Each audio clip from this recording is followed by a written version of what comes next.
cerita horor lagi. Kali ini gue baca ceritanya itu dari internet. Jadi kita sebut saja tokonya ini namanya Tito. Jadi Tito ini habis melakukan touring bersama satu orang temennya ke daerah Ciamis. Nah, temennya ini orang Purwodadi. Jadi setelah melakukan touring ke Ciamis, si Tito ngikut ke rumah temennya di Ciamis untuk nginep 1 hari untuk beristirahat.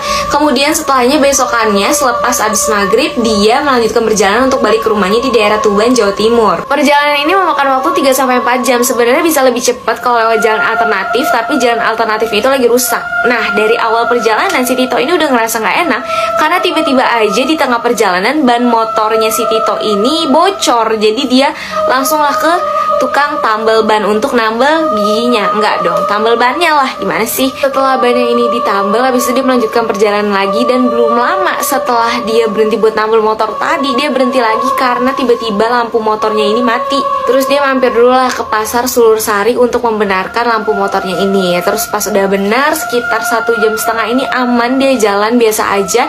Sampai dimana tiba-tiba baru masuk ke Kabupaten Blora, nih motornya mesinnya mati tiba-tiba. Belum sempat si Tito ini nurunin standar motornya, ini tiba-tiba dia dikagetin dengan suara wanita tua yang udah ada di samping dia. Mas, saya boleh minta tolong gitu. Pas dia nengok, oh iya ada apa mbah? Terus si mbahnya ini bilang, saya boleh numpang nggak? Saya mau ke Bogorejo tapi saya nggak punya uang untuk naik ojek. Terus ya udah, karena si Tito ini lewat Bogorejo, jadi udah dia bilang, oh ya boleh mbah, tapi sebentar ya mbah, saya lagi mau benerin motor saya. Soalnya ini lagi rewel, tiba-tiba mati. Terus ya udah, dia nggak terlalu merhatiin si bentuk rupa nenek-nenek ini. Dia langsung fokus lagi ke motornya, dicek segala macam. Ternyata nggak ada yang salah sama mesinnya. Terus dia mencoba untuk nyalain lagi dan nyala guys. Ya udah, akhirnya dia melanjutkan perjalanan bareng si mbah ini. Di jalan Tito ini nggak banyak omong sama si mbahnya karena emang dia fokus ke jalan. Jadi sempet beberapa kali dia ngomong cuma, mbah pegangan ya, tapi itu pun nggak dijawab sama mbahnya. Tapi ya udah, dia nggak mikir yang gimana, mungkin nggak denger karena itu kan posisinya motornya lagi jalan, jadi mungkin kena angin segala macam. Ya bolot lah ya, gue juga kalau di motor kan suka bolot gitu ya. Sebenarnya juga si Tito ini agak terganggu sama wangi-wangian yang tercium dari aroma tubuh si mbahnya ini gitu. Cuma dia nggak mikir yang gimana-gimana karena dia mikir kayak ini wanginya tuh agak menyengat, mirip sama wangi-wangi mbah-mbah yang ada di kampung. Biasanya kalau lagi gelar hajatan tuh biasa wanginya sama semua kan. Cuma ini kayak wanginya aneh menurut dia, dan dia sempat mikir kayak nih mbah-mbah bisa punya uang untuk beli parfum tapi kenapa dia nggak punya duit buat naik ojek gitu. Cuma ya udah, namanya membantu nenek-nenek kan dapat pahala, ya udah dia nggak peduli deh tuh. Sampai di mana akhirnya masuk ke kecamatan Bogorejo, si Tito ini nanya ke mbahnya, mbah mau turun di mana gitu, tapi nggak ada jawaban. Ini siapa sih malam-malam nyalain petasan? Saat mendekati pasar Bogorejo nih, si Tito akhirnya nanya lagi kan untuk kedua kalinya, mbah gimana mbah mau turun di mana? Gak ada jawaban juga. Sampai akhirnya dia melipir sebentar, pas nengok mau nanya lagi ternyata hilang. Gak ada tuh nenek-nenek, kosong say. Terus habis itu di situ dia mikir yang kayak, duh sebenarnya gede-degan juga tapi kayak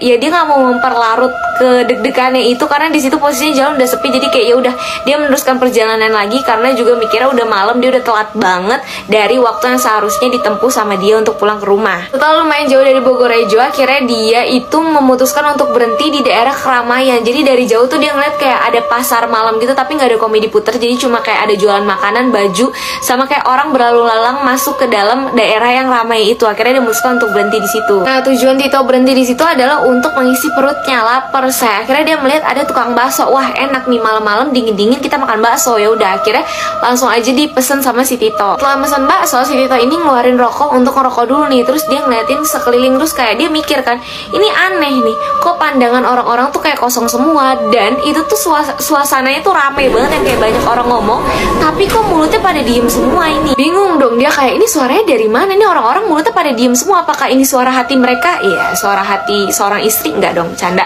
Terus habis itu ya udah, akhirnya karena dia nggak musing mikir, ya udah sambil nunggu bakso dia buka HP, dilihat ternyata itu udah jam 23.58, jam hampir mau jam 12 malam. Lu bayangin aja pasar malam apa yang mau jam 12 malam itu masih rame gitu kan.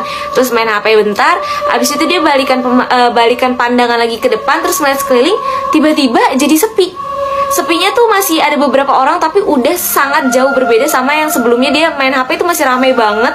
Ini tiba-tiba udah jadi setengahnya, bahkan seperempat dari orang-orang yang tadi sebelum dia main HP. Dan sekeliling ternyata udah mulai sepi, dia mikir kayak oh ya mungkin karena udah malam juga kali ya. Akhirnya dia membalikan pandangan dia ngeliat ke arah tukang bakso yang dia lagi nunggu bakso dia kapan jadinya nih. Pas tengok ke sini, oh masih ngelayanin orang-orang yang memang lebih dahulu beli dibanding si Tito. Pas dia balik lagi ke samping, itu udah bener-bener sepinya tuh lebih sepi lagi dibanding tadi. Jadi kayak dia mikir ini ngapa cepet banget, dia cuma balikin pandangan ke sini, pas kesini lagi bener-bener langsung sepi lagi gitu loh. Kayak seharusnya orang kalau beres-beres itu kan butuh waktu kayak setengah jam sampai 1 jam.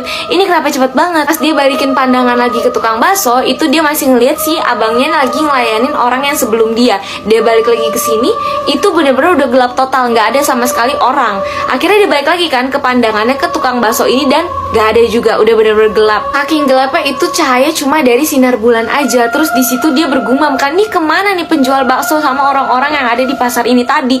Terus akhirnya dia melihat sekeliling lagi, dan ternyata apa? Dia lagi ada di kuburan. Tempat yang dia duduk yang dia kira ini adalah bangku plastik, ternyata adalah kijingan makam, dan dia berada di atas nisan. Dan panik si Tito langsung ke motornya dan menyalakan motornya, terus dengan kondisi jantung yang dak-dikduk, dan ya udah akhirnya dia pulang tanpa berani untuk nengok ke belakang lagi, bener-bener nggak mau berhenti dimanapun lagi.